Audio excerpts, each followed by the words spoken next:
Trailer Island podcast, where we compare films and their trailers. Did the film deliver what the trailer promised? We have got an interesting one this week, but I am, as always, joined by... Matthew. Not interested at all, Steve. Oh, but you will be by the end of this debate. And I'm your other host, Alex, and... yeah, this is an interesting one, I think. This one's going to divide us a bit, I think. This one is truly a masterpiece in escapism, action, fantasy. Oh, this is going to be fun. I don't think Steve's particularly convinced by that, but you know what? No. That's what we're here for. You're allowed to have different opinions on things. Now, what year did this come out? This is the important bit. This film came out in 2018, and so I know where this is going. But it's only 2 years ago. Can we... it has been a while, though. Oh, he's in anyway. My boat's my own castle. Yeah. I love that guy. Yeah, the Time Tug captain is fantastic. Yeah, so it's from 2018. Therefore, the Time Tug is here to bring us back. Hey, look, to be fair, if we could all go back to 2018... we would, wouldn't we? Yeah, I don't know what I'd invest in. Could have invested in this movie. And make a loss. Make a massive loss. All right, who wants to introduce it? Oh, please, I would love to. This movie is called Mortal Engines. What is that? That is London. 60 minutes is all it took to bring humanity to the very brink of extinction. Mankind mobilized. A new age arose. The age of the great predator cities. Survival of the fastest. Valentine. This is for my mother. Ask him why he murdered my mother.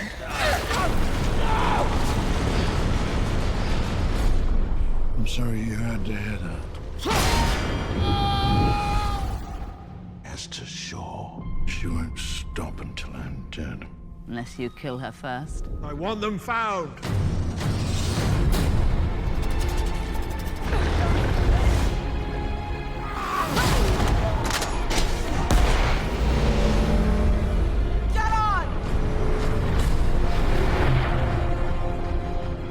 I've been looking for you for a long time. Your mother, she said she had found something dangerous. She was afraid of Valentine, of what he might do. The man who controls this, controls the world. She said that you could stop him. This weapon can wipe out the largest city in the blink of an eye. Not if we shut it down.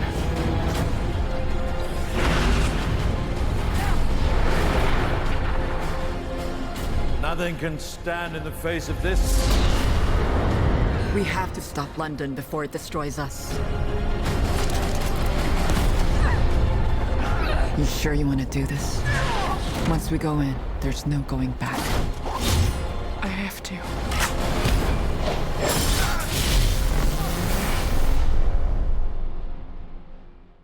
That just gave me goosebumps watching that. I love that. I love everything about this. This is great.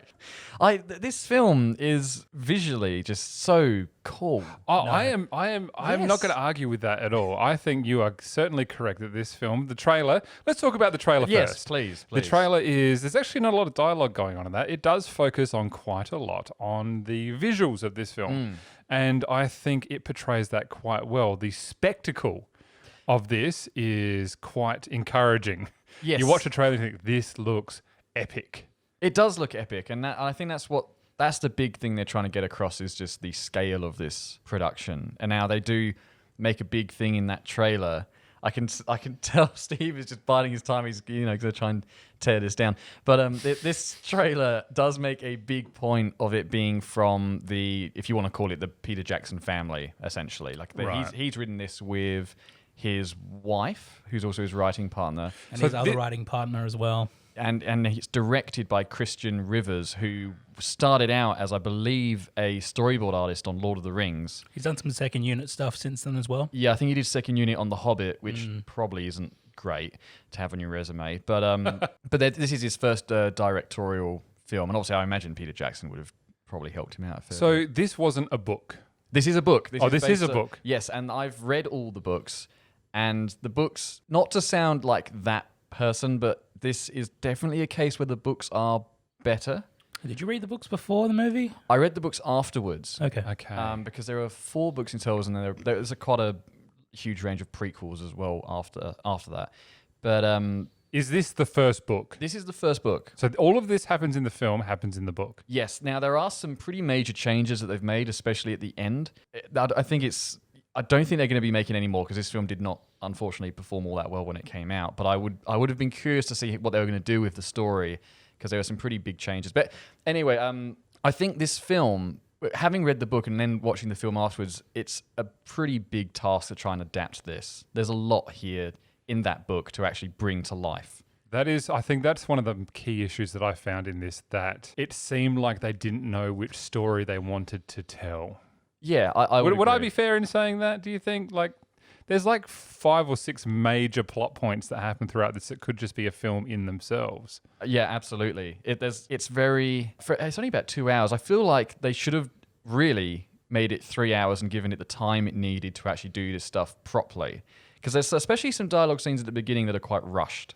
I really struggled with the dialogue in this. I felt like it was like, here, read this line. Don't worry about emotion or anything. Or just think of a really basic one and just read it. I don't know, there was just something that was so... It felt really stilted. Like they weren't given real direction how to say the words that they were being told to say. Well, I am going to launch into what this film's actually about in a moment. But Steve, you've been remarkably quiet. Please launch in. Shall I get this out the way first and then? Yep, go for it. All right. So this film is a post-apocalyptic film. There's been the 60-minute war, which has essentially almost wiped out all of humanity on the planet, and the remaining when did the 60-minute war happen? Oh, it's probably November 2020. Okay. I think around this time is when it sort of happens, and this is set almost about thousands of years in the future. The survivors have basically mobilized the city, so like London and all these little townships are literally moving around on giant wheels and tracks, and there's a huge kind of what's the word? Not cyberpunk, steampunk element to the design and aesthetics in this movie. It's sort of like technology's gone backwards, but also at the same time, like they're all using, blimps and stuff as opposed to sort of more high-tech It's like stuff. scavenged tech. It's futuristic scavenged tech, which I think is fairly representative of steampunk. And basically, we've got Hugo Weaving, who thinks he's doing the right thing by trying to sort of get, the biggest gun to defend his people. And our protagonists, Hester Shaw and Thomas Natsworthy, try and stop him with help of the many friends they find along the way. And isn't it a wonderful story of characters from all different backgrounds coming together and working things out and just getting along with one another? Isn't it lovely? What a mess. What an absolute mess. From the people who brought you like an Academy Award winning film, not like an Academy Award film like cleaned up in 2003. 12 Oscars. Return of the King. The same 3 people, all right, wrote that movie, and they wrote this movie. What absolute trollop! Was there any of this movie actually made on an actual set, or was it all green screen? There's definitely some really good sets. One of my favorite sets. Yeah, but are they all green screen set? I think there are some really nice sets. Yeah, some really developed, beautiful sets. I think one of my favorites is actually when they're off of London about the middle of the film and they're just in the tread marks. And I think that just looks great. Like that's a shot that set, the shots of those sets there that really just expand the imagination. You look at it going, what a world they've created here with this. No, I really think that the actual world design and lore in this film, I think, is terrific. I agree with Matt on that point. I think visually in the world that they build in this is almost second to none with how they create this space. What I have a problem with is the story and the pacing and the people and the acting and the motivations of characters and why they do things and the tropes that come into play and just all these things. I think they just try to do far too much. Why is Tom Natsworthy in this film? Because I swear to God, he is the most useless character. If you eliminate him, you eliminate 30 minutes of this film. Now, this is my issue having read the book, is that when you read the books, his presence makes a lot more sense and he's actually part of this story in a much more significant way. But it doesn't happen in this film. No, that's my point, is I am agreeing with you that this film has not adapted some of these characters as well as they could have. Especially some of the side characters, you go, well, in the book, you go, that's they do this, that, and the other. In this, they are there because they are in the book, if that makes sense. Like, they don't actually bring anything to the film. I understand what you're saying by that.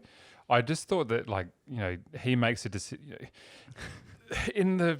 I love how just the confusion that this film has created. Let me sort of try and go chronologically with what I'm trying to think of here. The first sort of half an hour where the cities are driving through and there are chase sequences with these monolith things trying to catch each other. That was awesome. Yeah, it that is. was fantastic. I thought would that like was a really whole good. 2 hours of that would have been great. But then that doesn't happen for the rest of the film. Yeah. The trailer in that is about these massive cities doing these things. And then all of a sudden they're just not doing that anymore. And it's just set pieces. And like the fact that they're mobile cities sort of has nothing to do with the story anymore. Well, that's not true because you've got the two factions, haven't you? You've got the sort of stationary people who are safe behind their wall with all their resources. And then you've got the mobile cities. The anti-traction. Oh God, I can't even say that You've got- because it's ridiculous. You've got the The anti-tractionists. but then you've got the mobile cities which are running out of resources. So that's the sort of stakes, is that they've consumed everything. Yeah. And so they want to now take over the anti-tractionists. Why don't they stop? And build a farm or something. Yeah. Now this is I didn't understand. I think it's a valid question. I think because of the amount of world building that's going on, I think there's always going to be a bit of suspension of disbelief, perhaps, because London is so huge. It is. It's massive. Is there really a threat to it if they stopped? But then I think the idea is that if they stop, they are no longer finding these resources. They depend on the resources they steal from other cities they capture. But if they move their city to a really nice iron-rich, copper-rich part of the world, set down, mine those resources. Great, we've got the resources. Get back up and then move again. Why don't you do that? Instead, they painted a really, really funny face in the front of the city so it can go nom, nom, nom, nom, nom, nom, nom. That was the flag of England, I think, or the UK. That was the Union Jack, but that's okay. It looks like a funny face. Wow. Look, I know Were you wearing your glasses when you were watching this? I was very drunk. Well, back to my problems that I had with it. Yes. So then we get to where they've done all the chasing, and then that sort of stops, and the motivation, I don't know, just sort of changes and does something else. But then, like, what's his name? Tom Natsworthy. I thought he was really cool when he was like, going, oh, these are all the things that I'm interested in, and trying to save these relics and stuff. And he's got a toaster at some point, and he's like, oh well, this is amazing bit of technology. And you've lost the knob. But he's also hoarding all these dangerous relic weapons as well. And he's like, oh, I'm going to wait till we get to the marshes to drop this off rather than just dropping it, because we're traveling at 100 miles an hour and stomping on everything in our path. But I'm going to wait and keep this stuff on board and also bring up the point that people have been stealing from me, but I'm still not going to get rid of stuff either way. Yeah. Hey, look. And then also leading up to this point, the film visually does these really weird things where it's constantly characters walk through and the camera will then go to a sign that says something and deliberately keep pointing. It happens a dozen times. Yeah. Deliberately going to something, going, look at this thing because this is going to be important later. Oh, yeah, it is bad for that. Multiple times. I'm like, that was really distracting. Yeah, okay. This movie is not subtle in any way. This movie was never trying to be subtle. It's giant cities driving around. So look, I think we need to be able to talk about spoilers because that's fairly important. Would we agree? Okay. Are you guys comfortable with talking about spoilers? Well, technically, this film was spoiled the first 5 minutes. Once we've done this, I'm going to go to the Island Cinema and I'm just going to rewatch this really loud so you can both hear it. So I think it's fairly, in the trailer, it shows that Hugo Weaving is on the receiving end of a stabby knife thing, which implies that he is the bad guy in this and he's the one with the super weapon, blah, blah, blah. Well, he kicks Tom off the ledge in the trailer. Yeah, it kicks him off basically into a fun, happy slide. It does, which clearly is probably not going to kill him, even though that seems to be his intention. Feels like counterintuitive to put that in the trailer as well. That could have been a really nice surprise. It would have been, yeah. Because the film portrays him as a good guy up until that point. It does. It makes a big deal out of going, hey, Hugo Weaving is the savior of and this he's doing city. all these nice things to the people they've just captured and trying to respect them. And he's doing all these things. And if you hadn't seen the trailer, you'd think, this is the good guy of the film. He's the one with all the good stuff and he's got all the good ideas. And maybe he's fighting the good fight because the mayor or whatever his name is sort of the guy who's sort of like, you can't be doing this. Yeah. Now, the strange thing is that in the book, the Hugo Weaving's character, Valentine, and the mayor, their characters are switched. So Hugo Weaving is doing dodgy things, but he actually comes around at the end and actually is a good guy, and the mayor is the evil one. I'm just thinking, why is there a mayor in this movie whatsoever? Why do I need to see a leadership coup 3/4 of the way through? Why can't Hugo Weaving's character, Valentine, just be the guy in charge the whole way through? Because he's a dinosaur and Hugo Weaving is the meteor. Do you like that line? No, I did not at all. And then he shoots him in the face. Now, there's the other thing. This appears to be a kid's film. I would say Like- youth, young adult, I would suggest. And but it gets to this point, all of a sudden, some dude gets his head blown off with a shotgun Yeah. by the lady from The Matrix. The lady from the Matrix. And And, then someone also gets stabbed in the head with a foot sword. Don't get me started. No, on the I foot want to Why bring do- up the foot sword because I don't understand why you don't like the foot sword. Because it's in the back of her shoe. It makes sense Why in would- James Bond.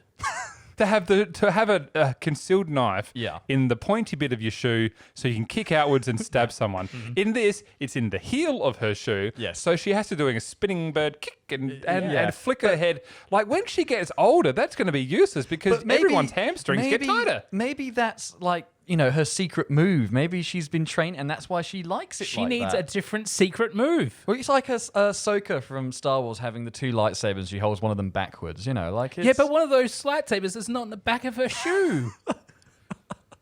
And she can hold it forwards if she wants to. Like, if you're in the middle of a fight, like, just hang on a sec, I just need to adjust my knife to the front of my foot. Just hang on. Just hang on. I Who just got to... throws a shoe? Honestly. Who throws a shoe? So, I don't know. And see, this is where all these other characters are introduced. And you're just like, okay, so you're an extra person I have to think about. What's your motivation? Okay, we're not clear on that. All right, let's move on. And then there's the undead guy with the glowing Shrike. eyes. I love Shrike. Now, I will admit, I really liked his character. I was, backing him in this. I'm like, that guy's got motivation. I Yeah. know what he wants. He's actually the strongest translation, I think, of character into this film from the book. So for those who haven't seen the film, he's sort of this undead creation. I don't know what made him. Half automaton or something. Yeah, he's like thousands of years old. He was made by us before the war and everything. And he was a human at some point, but now he's basically a robotic corpse Yeah, pretty much. of some sort. And it turns out that after what's her name's Hester. Hester's Shaw. once her parents were, or her mum was killed. Yeah. Yeah. And she has to escape. She has to her home escape. gets Shrike, this undead thing, finds her. finds her and then raises her for what I think is probably 10, 15 years. Yeah, it's a decent amount of time. Potentially. But his motivation is that he wants to turn her into the undead. and Well, she keep- wants that too. That motivation is as absurd as the Team America thing where they're like, I promise I will never die. Yeah, well, that's because that's funny though. Yeah, but this isn't fun. This is just like, okay. But no, great. but that's Shrike's motivation. That's how he sees having her forever, and that is like that's what I want, and that's what I'm going to do, and that's all we get about him, and it makes No, sense. that's not true because we also we assume it's either his son in the past that he's still. This is the idea. Well, no, that's what I'm saying is that, like, Yeah. yes, you understand that background that when he was a person, he had a son, Yeah. and therefore his motivation is now that he wants to have someone, a child, to live with him forever. He doesn't quite remember. His memory's not all there, so he's But he understands that's what his motivation is. Yeah, yeah. And he maintains that. Yes. And that's what he wants to do. Yes. And that is the clearest motivation that we have in this film from someone. It's also the best written part of it as well because everything else in this movie is exposition. The backstory we're talking about with Shrike is literally like a shot of Shrike followed by a shot of a photo with him with two people, a man and his son. Yeah, and we Like, assume the man is. It's never him. ever explicitly said, and Yeah. that is literally the only best part of this film. You're wrong, but that's okay. So I really like that. And then all of a sudden they're in a cloud city, and then and then they do the thing that's like where there's the camera zooms up to a thing that says no naked flames, and it's like, yeah, well, okay. yes, I Which means realize that which means I was like, well, clearly there's going to be an explosion soon. You do touch on it correctly that this film relies too heavily on already established tropes.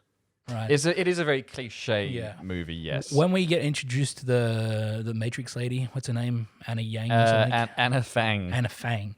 Well, I looked at her and I'm like, this is the classic character, the rebel character that's going to die at the end. Oh, she's definitely, yeah. And what happens? Of course, she dies at the end. Yeah, okay. You look Yeah, at because she even drops a line like, I want to make sure that my ashes are spread, something or something, blah, blah, blah. And you're like, okay, well, she's going to die Yeah. in the next 20 minutes. And then we've got Catherine Valentine. Oh, yeah. Now, she is useless in this movie. Genuinely could have done without her. Yeah. I enjoyed reading up on her career more than I did watching the movie. The actress? Yeah. Did you know she's the daughter of Vincent D'Onofrio? Oh, really? Yeah. Oh, there you go. Is he the guy in Jurassic World? Vincent that D'Onofrio. Yeah, Jurassic World is I put my hands on my head like this. Yes, from of Men in course. Black. Yeah. Yes, okay. Edgar. Yes. That's right. Edgar's name is that, isn't Yeah, it? yeah. Sugar. I didn't- Sugar. In With water. water. I didn't realize he had married an Australian woman, and yeah. So we've just lost Alex to the memories of Men in Black.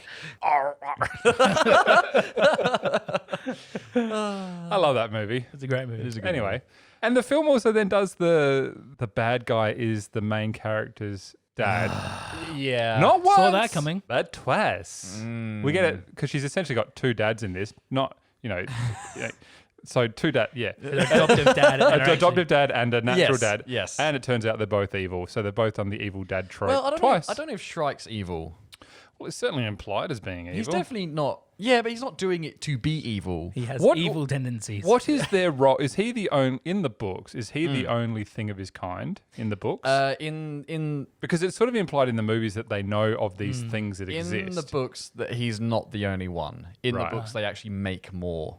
Right. But he's actually in all of the books. Okay. He's throughout the whole. He's actually the best character throughout the entire. Because I thought it would series. have been interesting if Hester had been turned mid-film. Yeah, me too. And then she was battling with this undead urges. Well, and this is a spoiler for the book. Not that it has any bearing on the film, obviously, but that actually Anna Fang from memory, doesn't die at the end of the book, but she does get turned into a resurrected person, and she is the villain. Interesting. In That's- the later that's books. interesting. Yeah, that's the thing is the book. Having read the books, because I do like the film, and I thought I'd read some more, and I was like, oh, these books are incredible, and this film, however good and amazing it is, hasn't quite lived up to the book. well, the film cost $100 million US to make, and it made just under $84 million. So What's the rule of thumb with film budgets? It's usually you double that number because you got to take into account marketing as well. So oh yeah, they lost money. But Peter Jackson's probably cashed up from Lord of the Rings, Ooh, so Yeah. I'm sure he's fine. you know what this felt like? It felt like Peter Jackson was really, really invested in this film for like a decade. Like Yeah. he obsessed over it and he wrote the script and all that. And then one day just sort of got tired of it. And just sort of palmed it off to like the most trustworthy director that he knew. I don't think he's recovered from The Hobbit, if I'm honest. He should. I mean, I think he got absolutely slammed for his work on the Hobbit trilogy. That he doesn't want to direct currently. Because he did the World War I doco as well, which was great. yeah. But I think he's taking a break from actually directing stuff, I think is what he's doing. He's allowed to do that. Which if he's he wants. allowed. It's just a shame because I think if he did direct this, it probably would have been better. No Yeah, disrespect to Christian Rivers. It's obviously his first film, but I think it was probably too big a film for a first time. there's a lot going on. Yeah. It really needed, I think probably Peter Jackson had a lot to do, influence with the visuals and the who they gave, contracts to do the VFX for this film because it's phenomenal. It really is. VFX are really good in this. And the set building and all that stuff and all the little trinkets and things. It looks fantastic. It does. But the problem is with the living stuff on screen. I would say that the problem starts at the script. I don't think Peter Jackson and his two collaborators have actually given a decent enough story to actually turn into a film. I think if you gave this script to anyone, I don't think they'd really be able to redeem it a great deal for me. Yeah, Well, okay. as you know, through Matt's point where he talks about, you know, the books being better than the film, which is, I mean, I think you're going to be hard pressed to find someone who's going to argue in most cases that the film was better than the book. Yeah. Sure, there might be examples that I think Jurassic Park might be one of those examples. I think they're just different because that book is so adult, and then the film is so. Well, it's not family friendly per se, but yeah, the book is definitely for an adult audience. Well, the Shawshank Redemption Yeah, I was about to say that. is another one. I think The Mist as well had a better ending than the book. I would like to get the opinion of someone who read the books before. I think the point that I was trying to make is that they had so much source material that they went, we want to try and fit everything in. And you know what? I fully support that the books are are quite good. I really think they are. They're really good. And they probably are. I haven't read them, but I think they tried to take too much. They didn't pick and choose. No. I wonder if they didn't have the guts to sort of go, this is a Peter Jackson script and we need to strip it back and alter things. They've gone, okay, we're just going to take what he's given us. I'm not saying that's what happened. I'm saying that sounds like what could have happened is that there was just so much material that they didn't focus on just a really solid path. Yeah. This film should not have been 2 hours. It needs to be longer. Well, they just I disagree with that. Or but I think take stuff out, or have the stuff you've got, but understand that you need more time to do it properly. just pick and choose a bit better, I think. And if you're going to stab someone you want to kill, don't provide them the opportunity to look at what you're doing and respond. also, don't put the knife in your back of your shoe as well. Well, no, that was a different situation. In that situation, she was still, very if you're effective going to against the shoot guy. Got someone, her guy. Just don't do it with the. If you're going to stab a dude, just stab them. Don't go like, this is for my mother. Oh. She wasn't French, wasn't No, she? she was not. Okay. Matt, first of all, how many books were in the main series? 4. 4. Okay, so this film, you watch the trailer and you go, they're setting up for a sequel. That's the impression I got. Yeah. But you watch the film and the film feels one and done. It's like, okay, we're just doing this self-contained story. There are time jumps in the books. It definitely doesn't it doesn't set itself up for sequels, No. which I find interesting. You probably could read into that a little bit more. I agree, but at the same time, I think with the time jumps that are between the books, because it essentially chronicles their whole life into old age, these two characters, that I think maybe they could have picked up the next film and it's 10 years later and it probably would have been all right. Yeah. Because we don't sort of get any post-credit sequence or something, or of someone's I definitely closed didn't hang around eyes. for it. someone's closed eyes opening and they're glowing or something. And you're like, ooh, sequel. I wish they could have found their feet if they'd gone to make more. One final thing from me, the score annoyed me because it's the one melody the whole way through. That's true. Well, Shrike has his own theme and that's about it. Yeah, there was nothing notable about the music in this at all for me.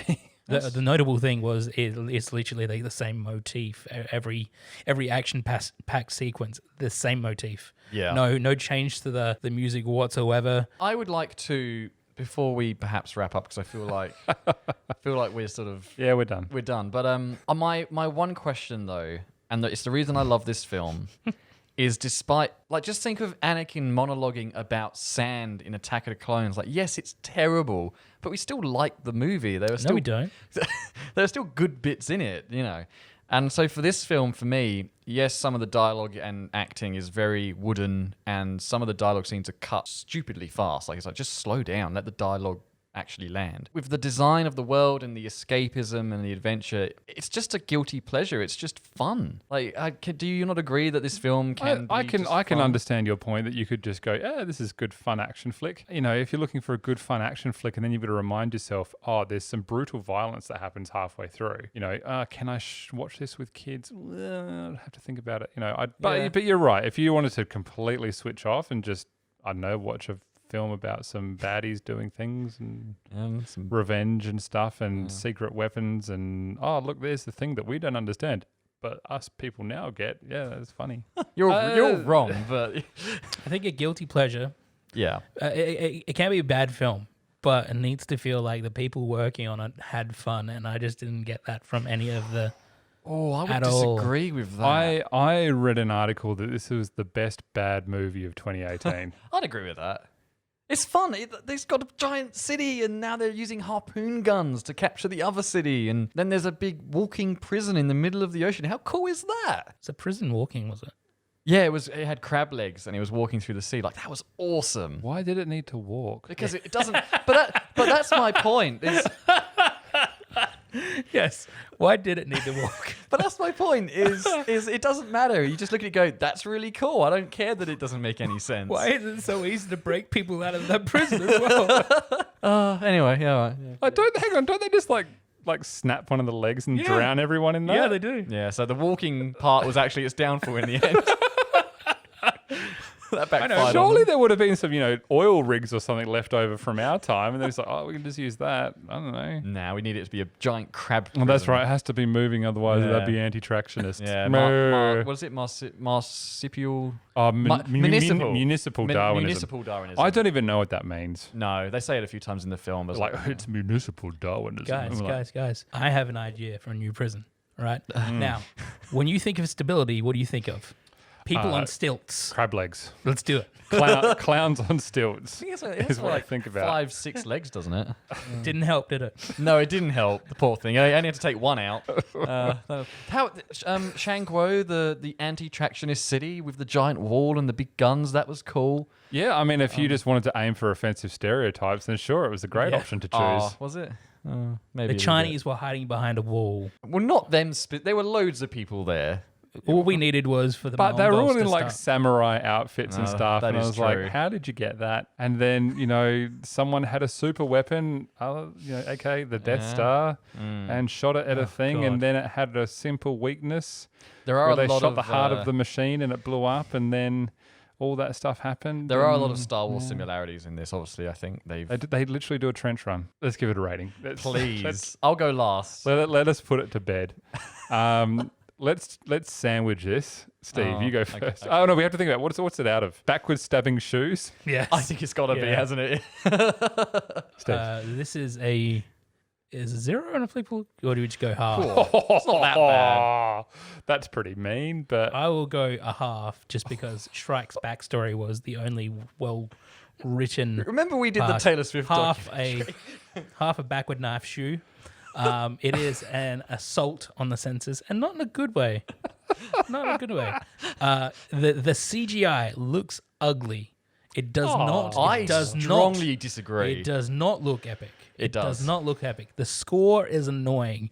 The dialogue is purely expositional. There is no subtext to what any one of these people are saying. The main character has a 15-minute flashback halfway through the film, and we come out of it and she says, that's it. That's my whole sad story. And I'm like, yes, wait, no, we just saw that. And you're just going to comment on it like that? Every one of the actors seemed like they didn't want to be there. Hugo Weaving especially. And the only person I thought did want to be there was Stephen Lang, and he was in CGI for the entire film. And it doesn't really sound like him anyway. No, it doesn't. No. Yeah, this is probably one of the worst films I've ever seen. Wow. That is so half a backstabby shoe knife. Yep. that's incredible. That is savage. I think I probably have more harsh things to say about it as well, but I'm just too sad. Please don't go see this movie. It is terrible. That is Steve's opinion. I've represented the Trailer Island podcast. All right, I'm gonna go.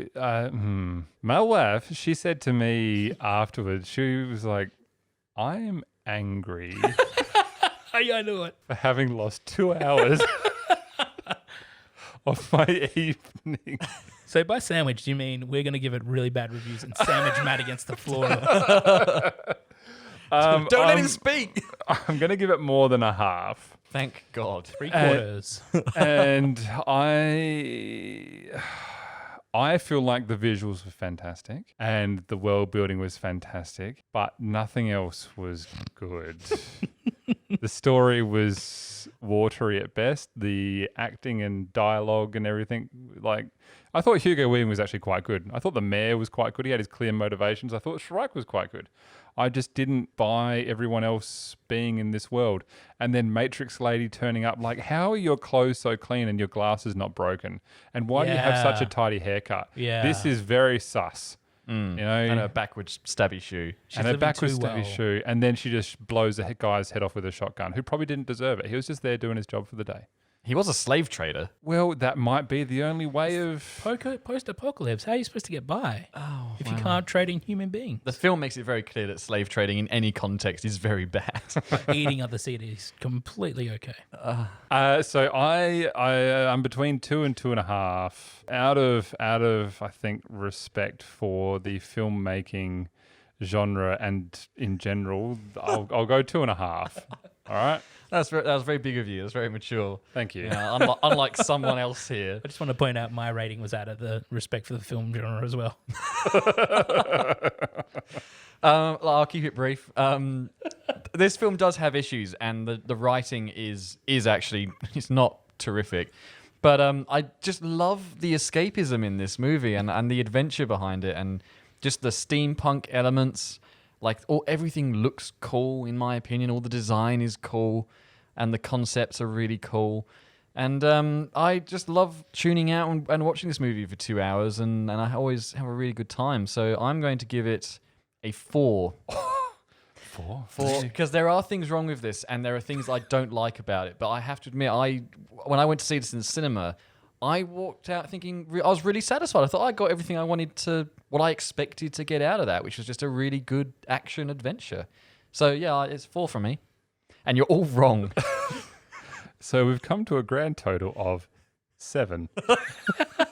Too high. What I would suggest really to our dear listeners is make your own opinions. Go and watch this movie. And if you get really angry, that's fine. You can send me a message and I'll apologize. But just go and watch it, and you might like it. Go with an open mind. I think there is a lot of merit to this film. There are better ways to spend 2 hours. I have gone into a lot of situations with an open mind and not come out better for it. That's how we ended up on this island. That is also very true. But Matthew, Yeah, well, I we're stuck respect- with it now, aren't we? This movie was like sitting in sand for 5 hours. It's rough and coarse, and it gets everywhere. Yeah. Oh, look, escapism has its place. I think it's a amongst the great. stars. If you're in lockdown somewhere, watch this movie. It'd be great. I don't know why, but it made me think of Hot Fuzz. The movie did. Oh. Yeah.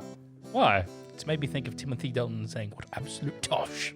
All right, moving on. Hey, look, the theme music. Hey, something that actually has motivation behind it. Oh, poor Matthew.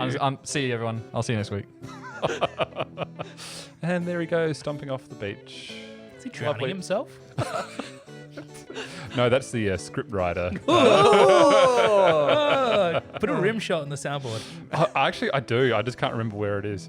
So yeah, we've been the Trailer Island Podcast. You can catch us every Wednesday. Thank you for tuning in. You can find us on any podcast platform that you find us on: Apple, Google, Spotify, Deezer, whatever you choose.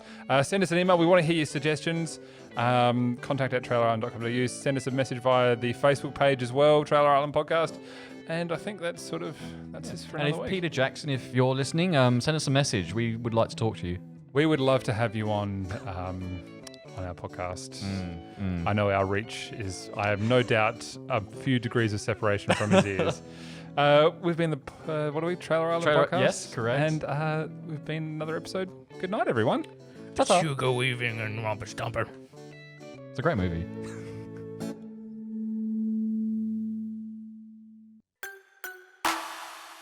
This is a Narrative Network podcast.